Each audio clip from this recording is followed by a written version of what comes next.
The Rise of Terrorism is a visualization that illustrates the evolution of terrorism in the European Union. First, we will explain the configuration panel and then all the 6 idioms.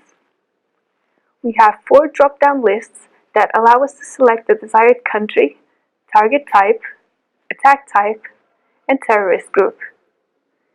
Then we have a time slider that allows us to select the desired time frame. Finally, we have a default view button that configures the visualization with the initial configuration.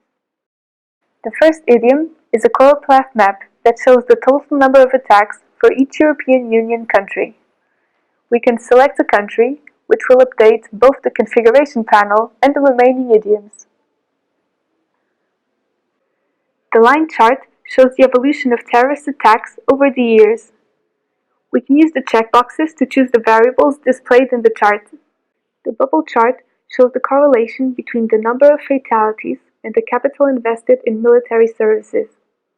The sunburst shows the top target types and the corresponding subtypes, allowing us to select the desired target.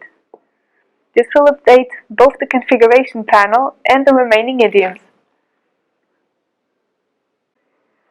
The radar chart shows the different attack types and the various metrics for each attack type, such as the number of successful attacks. We can select an attack type, updating the configuration panel and the remaining idioms. Finally, the word cloud shows the most prominent terrorist groups. We can select a terrorist group, which will also update the configuration panel and all the other idioms. Let's suppose we want to know which country suffered the highest number of attacks between 2002 and 2018. By looking at the choropleth map, we can see that the United Kingdom was the most attacked country.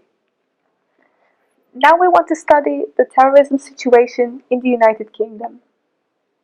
By taking a look at the line chart, we can see that the number of terrorist attacks has been gradually increasing. Additionally, we can also see that the majority of the attacks were successful. We also notice that the dissident Republicans are the most prominent terrorist group. We want to know which organizations the group targets the most, and by looking at the sunburst, we can see that dissident Republicans mainly target police personnel. Finally, by looking at the radar chart, we can conclude that most attacks were international bombing explosion attacks.